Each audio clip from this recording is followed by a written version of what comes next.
ঝাঁটাটা উড়ে বেরিয়ে এসছে কোথা থেকে। এদিকটায় দেখুন জলে মানে পুরো গোটা মাঠের জল সব এই জায়গাটার মধ্যে, পুরো পুরো বন্যা হয়ে গেছে। এই দিক দিয়ে নালি আছে, রাস্তা ছাপিয়ে জলটা যায়, মানে দুদিকেই রাস্তা বন্ধ হয়ে গেছে আমাদের। এদিক দিয়ে তো বন্ধই, আর ওই দিকেরটা তো কালকে দেখালাম কি অবস্থা। ওদিকে তো এখন বাজে অবস্থা। গোটা রাতভরের বৃষ্টিতে এখন কিছু না হলেও হাঁটু না হলেও হাঁটুর নিচ অবধি জল হবে। কন্টিনিউয়াস কাল পরশু রাত্রির থেকে বৃষ্টিটা হচ্ছে। এবার বন্ধ কর। একদিকে জুনিয়র ডাক্তাররা বৃষ্টিতে ভিজে ভিজে মিছিল করছে, আন্দোলন করছে। সত্যি কথা এত খারাপ লাগছে যে কি বলবো। আর এদিকে ওয়েদারেরও এই অবস্থা। ভগবান, যে এই জিনিসটা তো না করলেও পারো।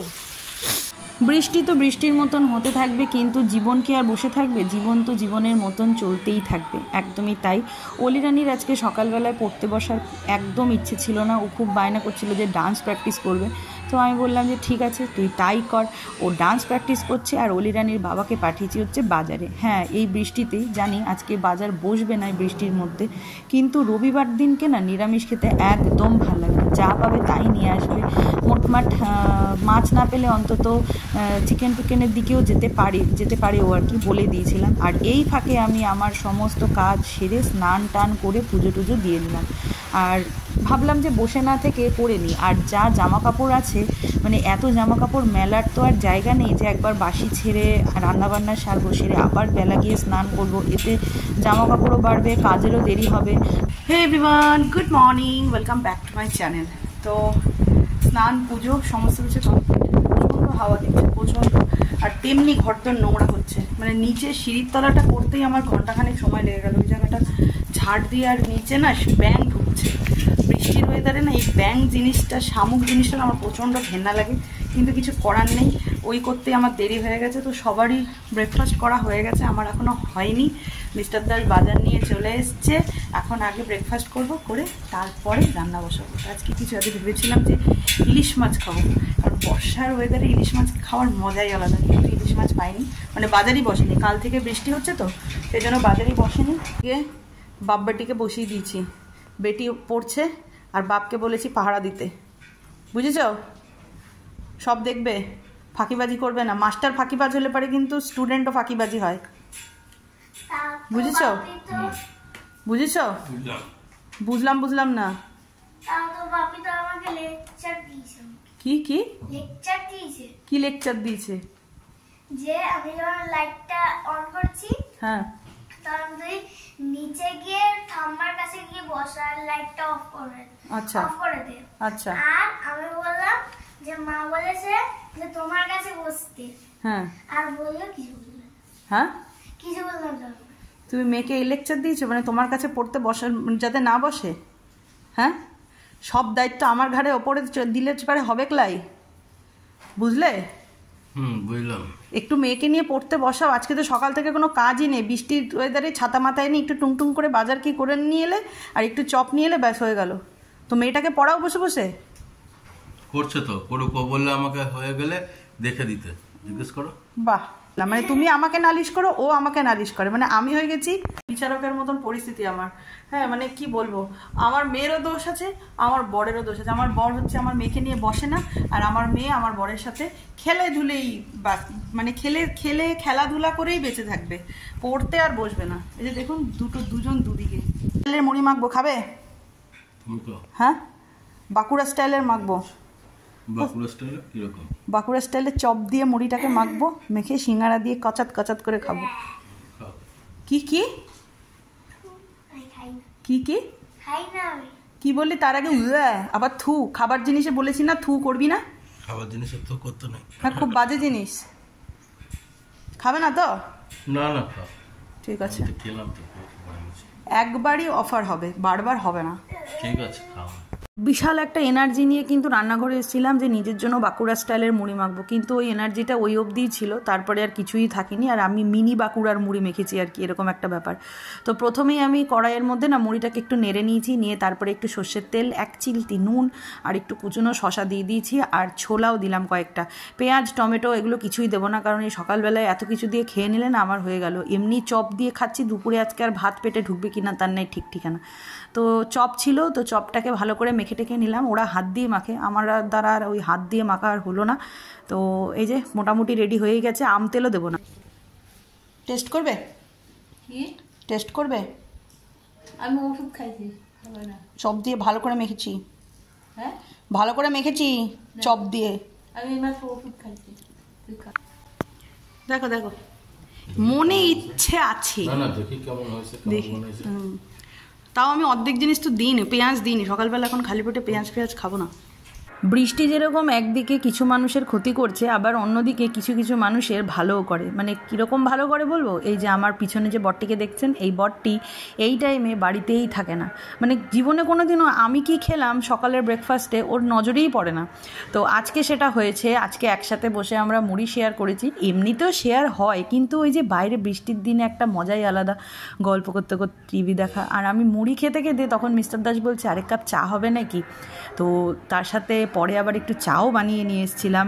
এই জিনিসগুলো বিয়ের আগে প্রচণ্ড মিস করতাম। মানে বিয়ের আগে বাবা যেহেতু ব্যবসা করে, তো বাবাকে না ওই রকমভাবে বৃষ্টির দিনে কাছে পাওয়াটা খুব মুশকিল হয়ে যেত, কারণ গোটা সপ্তাহটাই বাবা এরকম ব্যস্ত থাকতো। ব্যবসার তো দোকান তো ওরকম বন্ধ হয় না, হ্যাঁ। তো আর যেই দিনকে হয়তো অফ থাকতো, বাবা হয়তো দোকান গেল না, সেই দিনকে গোটা সপ্তাহের কাজটা বাবা ওই দিনকে কমপ্লিট করতো। মানে সব দিকটাই বাবা ব্যালেন্স করার চেষ্টা করতো।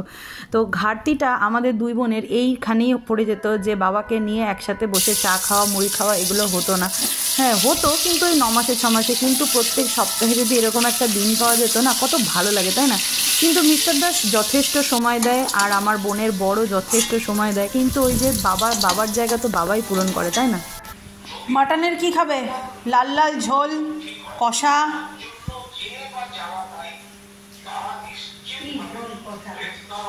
মাটনের কি করব, ঝোল না কষা? আপনারও একই মত? হ্যাঁ, আর কি করব তার সাথে? এই একটা সমস্যা হয়েছে আমাদের বাড়িতে, জানেন তো। মাটন হলে পারে না কোনো দিকে তাকাবে না, মানে মাটনের কষা নইলে ঝোল। আদার্স কিন্তু মাটনের যে সমস্ত রেসিপি হয় সেগুলো করতেই দেয় না।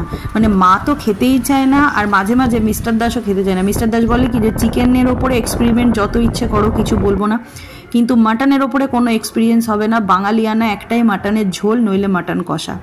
আর মাটন কষাতে তাও পেঁয়াজ বাটাটা আমি দিই, কিন্তু মাটনের যখন ঝোল হয় না, সেই সময়টায় আমি কুচনো পেঁয়াজটা একটু বেশি ব্যবহার করি। এতে না ঝোলের টেস্টটা ভালো লাগে। কোথাও কোথাও কুচনো পেঁয়াজটা এত সুন্দর টেস্ট এনে দেয় যে কি বলবো। আর যেরকম আদা বেশি লাগে, রসুনটা কম লাগে, কাঁচা লঙ্কা সমস্ত কিছু বাটাটা দিয়ে দিলাম, আর পেঁয়াজ বাটা দিলাম একদমই সামান্য, দিয়ে এবার ভালো করে ভাজবার। বাইরে কিন্তু দারুণ বৃষ্টি পড়ছে।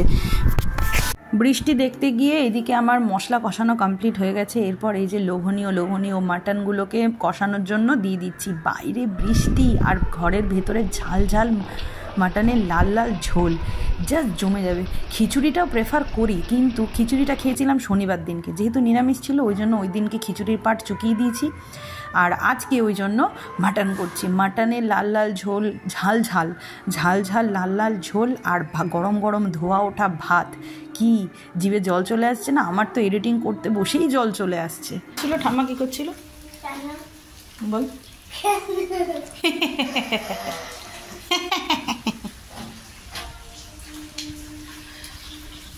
মানুষে নতুন শাড়ি ভালো সময় পরে, গরমকালে এই যে বসে আছে।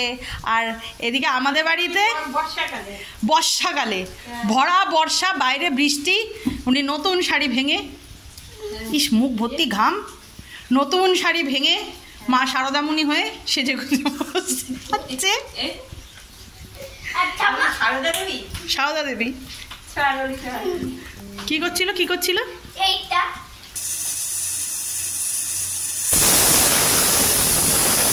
কি রান্না হয়েছে বলে দিই। এটা তো আজকে শো স্টপার, লাল লাল মাটনের ঝোল, ঝিঙে আলু দিয়ে ওই কি বলে রসা, আর শসা পেঁয়াজ, ব্যাস। আজকে রান্নাঘরও পরিষ্কার করিনি, রান্না হয়েছে আর গরম গরম নিয়ে বসে গেছি। হ্যাঁ, মিস্টার দাসকেও বললাম তুমি তাড়াতাড়ি স্নান করে আসো, আজকে একেবারে রেকর্ড 1টার মধ্যে বসে গেছি খেতে। মানে আমার ডেলি খেতে খেতে 3টে বেজেই যায়, কিন্তু আজকে একেবারে রেকর্ড করেছি। ওই যে বললাম, সবার বাড়ির সবাই একসাথে খেতে, খাবার টেবিলে বসে গল্প করতে করতে খাওয়ার মজাটাই আলাদা। এই লাঞ্চ কমপ্লিট করে এলাম ওপরে। আর আজকে দুপুরের খাবারটা কিন্তু দারুণ হয়েছিল, একদম মানে মাটনের ঝোলটা একদম পারফেক্ট, শুধু একটু নুন কম হয়েছে, বাদ বাকি সব কিছু পারফেক্ট, এত ভালো হয়েছে। মানে আমি নিজের রান্না নিজেই প্রশংসা করছি। 2 হাতা ভাত বেশি খেয়েছি, খাওয়ার পরে এখন আর নড়ার ক্ষমতা নেই, এখন বিছানায় শুতেই হবে, আর পারছি না। আর কালকের ভিডিওটাও এডিট করা হয়নি, ল্যাথার্জি করতে করতে মানে রাত্রেবেলা ঘুমিয়ে গেছিলাম, তো সকাল থেকে সময় পাইনি একদমই। উঠেওছি আজকে বেলা করে, সানডে যেহেতু, ওই জন্য অনেক দেরি করেই উঠেছিলাম। তো এখন শুয়ে শুয়ে ভিডিওটা এডিট করব। সন্ধেবেলাতে মানে বিকেলবেলাতে মিস্টার দাস আজকে আমাকে একটা অফার করেছিল যে মুভি দেখতে যাবো কিনা, কিন্তু যে মুভিটা আমরা দেখতে যাব, মানে যেটা ভাবছিলাম যে যাব, কিন্তু সেটাতে না অলিকে নিয়ে যাওয়া ঠিক হবে না, আর অলি অ্যালাউ নেই ওখানে, তো ওই জন্য ক্যান্সেল করা হলো। কারণ অলি রানী আমাকে যেতে দেবে না একা একা, আর ওকে ছাড়া আমারও বেরোতে ভালো লাগবে না। আর অলি রানী মুভি দেখতে প্রচণ্ড ভালোবাসে, বিশেষ করে বাইরে হলে গিয়ে খুব পছন্দ করে, ও আমাকে যেতেই দেবে না। তো সেই জন্য আর মানে ক্যান্সেল করলাম। দেখি সন্ধ্যাবেলাতে ঘরেই একটা মুভি টুভি চালাবো। চারিদিকে যা ঘটছে, মাঝে মাঝে নিজের মনটাকে আনন্দ করি ঠিকই, আবার পরক্ষণে গিয়ে না সেই মনটা দুঃখ হয়ে যায়। মানে আরজি করের ঘটনাটা এমনভাবে প্রত্যেকটা মানুষের মনে চিড় দিয়ে দিয়েছে যে জুনিয়র ডাক্তাররা আমাদের মুখ্যমন্ত্রীর সাথে বৈঠকে বসতে চাইছে, কিন্তু বারংবার বৈঠকটা প্রবলেম হচ্ছে, ক্যান্সেল হয়ে যাচ্ছে। তো এই সমস্ত নিউজ দেখে ভেবেছিলাম সন্ধ্যাবেলাতে একটা মুভি নিয়ে বসবো, কিন্তু সত্যি বিশ্বাস করুন মুডটাই পুরো নষ্ট হয়ে গেল। দুপুর অবধি মুডটা ভালোই ছিল, কিন্তু সন্ধ্যের এই ঘটনাটা দেখার পরে মনটাই নষ্ট হয়ে গেল। এই যে বিছানাপত্রের অবস্থা, চারিদিকে জবর জং ছিটাল, হ্যাঁ, আবার নিচে দিয়েও নোংরা পড়ে আছে, সব এগুলো গুছাতে হবে, এখনো অনেক কাজ। কিছু কিছু সময় নিজের একাকিত্বটাকে নিয়ে একা থাকতে এত ভালো লাগে যে কি বলবো। আগে এইগুলোকে না ন্যাকামি ভাবতাম, স্টাইল ভাবতাম, ওটা হচ্ছে এইগুলো দেখাতে হয়, কিন্তু বিশ্বাস করুন যত বয়স বাড়ছে, নানান রকম মানুষের সাথে ওঠা বসা করছি, লাইফে স্ট্রেস বাড়ছে, ঠিক ততটা পরিমাণে না এই জিনিসটাকে আমি আপন করে নিয়েছি। এই একটা সময়, যেই সময়টায় আমি নিজেকে আরও ভালো কিভাবে রাখতে পারবো, আরও কিভাবে অ্যাডজাস্টমেন্ট করতে পারবো, আরও কত দিকে যে আমাকে মাথা ঘামাতে হয়, সেই জিনিসগুলোকে নিয়ে আমি আরও কত ভালোভাবে সব কিছু করতে পারবো, এই একটা টাইমে ভাবি। সত্যি কথা বলছি, এটাতে কিন্তু আমি খুব উপকৃত হয়েওছি, এমনকি যতদিন আমি পারবো এটাকে নেয়ার চেষ্টা করবো। এটা একটা থেরাপি বলা চলে, আমি এটা নিজে ফেসবুক থেকে দেখে শিখেছি, তাই আপনাদেরকেও বলবো আপনারাও চেষ্টা করুন।